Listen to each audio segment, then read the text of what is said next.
Have you ever wondered what it would feel like to stay young forever? It sounds crazy, but according to physics, it's actually possible.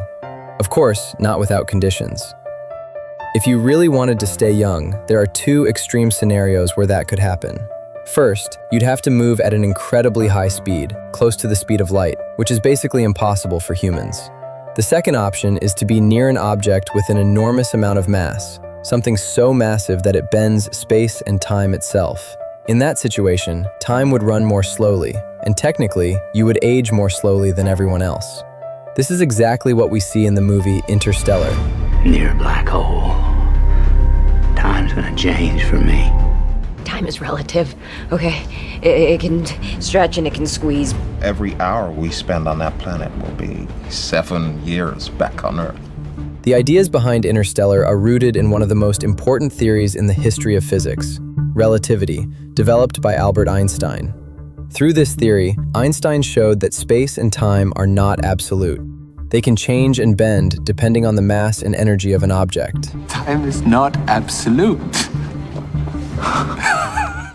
And this isn't just a theoretical idea. Modern technology like GPS satellites actually experiences time differently because of this effect. We pre-correct the time signal from the GPS satellites to compensate for Einstein's general theory of relativity so that by the time it's been properly corrected and it matters to us and our space-time continuum, not the one that's at middle Earth orbit. Oh my goodness. So what does space and time really mean? And why can space and time become distorted and bend in the first place? Let's talk about it.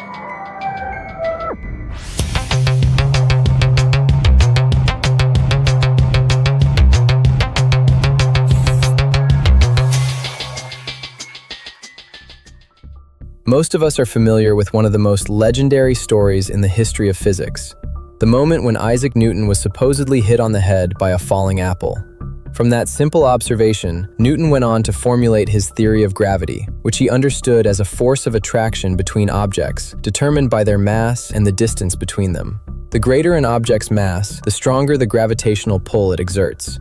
With Newton's theory of gravity, we were able to explain almost all of classical mechanics.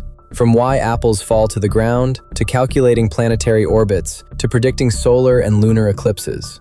However, as observations and experiments became more precise, small questions began to emerge, questions that Newton's theory of gravity couldn't fully answer. One of the clearest examples comes from free-fall experiments. You've probably seen this experiment before. In it, a heavy bowling ball and a much lighter feather are dropped at the same time. But this time, the experiment is done in a vacuum, where there is no air resistance. And when they're released, they fall together. From the top, through the middle, all the way down to the floor, neither one arrives first. There's no difference at all between the heavy bowling ball and the light feather. This result shows that all objects fall with the same acceleration, regardless of their mass. And that's where the first cracks in Newton's gravitational theory begin to appear. Because if gravity were simply a pulling force that depended on an object's mass, then the bowling ball should fall faster than the feather. But it doesn't. It was in the middle of this confusion that Einstein began to propose a very different idea about gravity, one that might sound strange to us at first. According to Einstein, when an object falls downward, the object itself is actually not moving at all. It's the Earth that's moving upward. The reason the bowling ball and the feather fall together is because they're not falling. They're standing still. There is no force acting on them at all. From the outside, this idea sounds completely counterintuitive. But this wasn't a baseless thought experiment. Just like Newton, Einstein arrived at his ideas about gravity through personal experience. Not from an apple falling on his head, but from something much more ordinary, an elevator. At one point, Einstein imagined what would happen if the elevator he was standing in suddenly began to fall downward. In that moment, gravity would no longer act on his body. He, and even the papers in his hands, would float freely in the air. Me, the floor, my papers were all falling at the same rate, so I couldn't feel the pressure of the floor on my feet. This is the same condition astronauts experience in outer space. But you don't actually have to leave Earth or cut an elevator cable to feel this sensation. You can experience it in zero-gravity flight simulations, where an airplane deliberately dives downward to create the feeling of weightlessness. Now, going back to Einstein. Like many great scientists, he had an exceptional ability to think in reverse. So he imagined the opposite situation. What if the elevator were pulled upward with a constant acceleration? But what if the elevator was rising? That's gravity. Exactly. In that case, Einstein would feel what we normally call gravity. In that situation, Einstein realized something profound. He would have no way to tell whether he was being pulled downward by gravity or pushed upward by acceleration. Acceleration and gravity are the same thing. This is the idea I've been missing to complete relativity. These two situations were eventually unified by Einstein into a single, groundbreaking framework we now know as the theory of relativity. And through this theory, Einstein concluded that gravity is not a force of attraction at all. Newton has to go down. We need something different. Oh, it turns out space and time are dynamical. Gravity isn't even a force. That naturally raises a big question among scientists. If gravity isn't a pulling force, then why do objects still fall toward the Earth? According to Einstein's theory of relativity, the answer is that space and time around the Earth are not flat. The Earth's mass curves the surrounding space-time, and objects nearby simply follow the paths created by that curvature. Okay, let's pause here for a moment, because this is where things start to sound abstract and confusing. Space-time? Curved? What does that even mean? To understand this, we need to take a step back and start with the basics.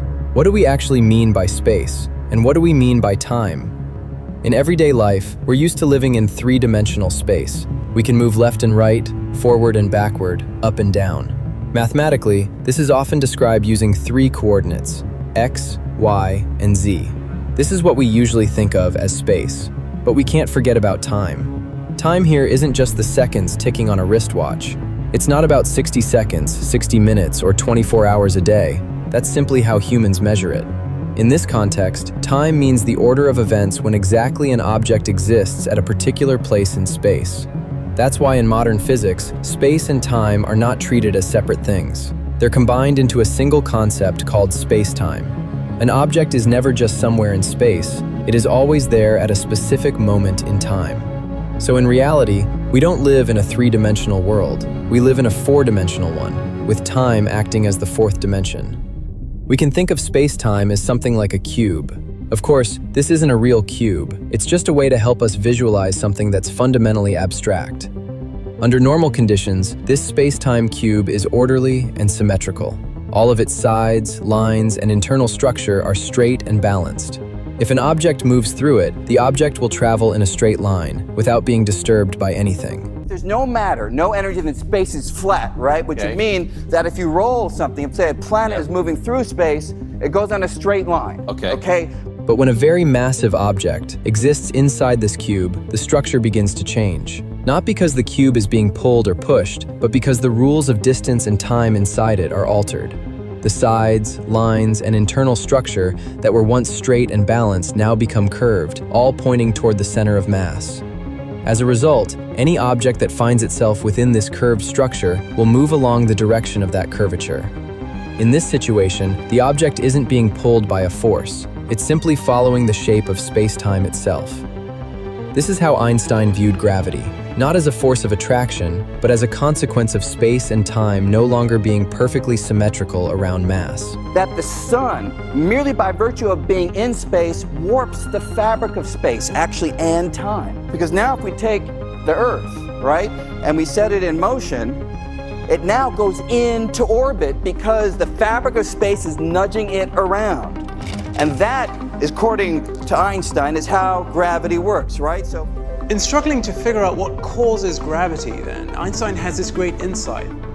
It is simply that a mass distorts the shape of space-time around it. For years, Albert Einstein wrestled with one big question: how does gravity actually work? He began thinking seriously about it in 1907, and it wasn't until 8 years later, in 1915, that he finally completed his theory. During that time, Einstein wasn't just developing ideas, he was also struggling through extremely complex mathematical formulations. Eventually, all of that work led him to a final result. These calculations will explain once and for all relativity. There. It is complete.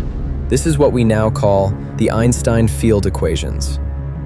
What made this theory truly different is that Einstein didn't stop at a qualitative idea. He went further and calculated precise, quantitative predictions. Using general relativity, Einstein was even able to predict that starlight passing close to the sun would be deflected by about 1.75 arc-seconds. That number is incredibly small, less than 1/2000th of a degree, but still large enough to be distinguished from Newton's theory of gravity, which predicted only about half that amount. The problem was that many physicists at the time were skeptical, not because the math was sloppy, but because the effect was so small and so difficult to measure, almost impossible to test in the real world. Einstein understood this. He knew his theory would only be accepted if the universe itself could confirm it. That's why he openly challenged astronomers to test his prediction during a total solar eclipse, the only moment when starlight near the sun could actually be observed. And finally, in 1919, during a total solar eclipse, Arthur Eddington and his team carried out that test. They photographed the positions of stars during the eclipse, then compared them to photographs of the same stars taken when the sun was no longer in their path. And the result? It was mind-blowing. The starlight really did bend, and the amount of deflection was remarkably close to Einstein's prediction. At that moment, Einstein's theory was proven right. That gravity bends light passing next to the sun by approximately 1.7 arc-seconds, just as Dr. Einstein predicted. Meaning, gentlemen, the greatest of all scientific generalizations, the laws of Sir Isaac Newton, have just received their first major modification in over 2 centuries.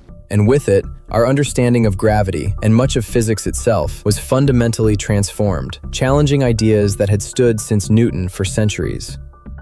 What's interesting is that general relativity doesn't just live in observatories or physics textbooks. It's used every single day, often without us even realizing it. One clear example is satellites and the GPS system. GPS satellites orbit the Earth at an altitude of tens of thousands of kilometers, where Earth's gravity is slightly weaker than it is on the surface. According to general relativity, time runs faster in regions with weaker gravity. That means the atomic clocks inside GPS satellites tick faster than clocks here on Earth. The difference is tiny, only tens of microseconds per day, but without this relativistic correction, the GPS system would drift by several kilometers in just one day. The location shown on your phone would be completely wrong. So when GPS on your phone works accurately, it's not just because of advanced satellite technology. That accuracy is possible because engineers constantly apply time corrections based directly on Einstein's theory of relativity. We pre-correct the time signal from the GPS satellites to compensate for Einstein's general theory of relativity so that by the time the time reaches us, well, it's been properly corrected and it matters to us and our space-time continuum, not the one that's at Middle Earth orbit. Oh my goodness. However, GPS is still far from the most extreme prediction of Einstein's theory. General relativity also predicts something far more radical: the existence of objects where space-time is curved so intensely that even light cannot escape. Today, we know these objects as black holes. For decades, black holes were considered nothing more than mathematical consequences of Einstein's equations. Even Einstein himself doubted whether such objects truly existed in the universe, or whether they were just solutions on paper. But then, more than 100 years after Einstein published general relativity, this prediction was finally confirmed. In 2015, scientists detected gravitational waves, ripples in space-time produced by the collision of 2 black holes. And in 2019, for the first time in history, humanity captured a direct image of a black hole's shadow, looking exactly like this. We won't go deeper into black holes in this video because they're incredibly complex and fascinating topics on their own. That's something we'll explore in the next video. But the key takeaway is what once appeared to be an extreme mathematical consequence of Einstein's equations turned out to be something that truly exists in our universe. Took decades to really sort out. It did turn out to be the gravitational field of a compact star, the gravitational field of a black hole, the gravitational field of a wormhole. Turned out to be. Through a single theory, Albert Einstein showed that space and time, 2 things we usually think of as absolute, can actually change, bend, and be influenced by what exists within them. And this wasn't just a display of intellectual brilliance. Through this theory, Albert Einstein also demonstrated extraordinary intellectual courage. The courage to question ideas that had been considered final for centuries, and the courage to accept that reality might be far stranger than human intuition suggests. And perhaps that's the deepest lesson of general relativity, that understanding the universe isn't about feeling certain, but about being willing to doubt what we think is most certain.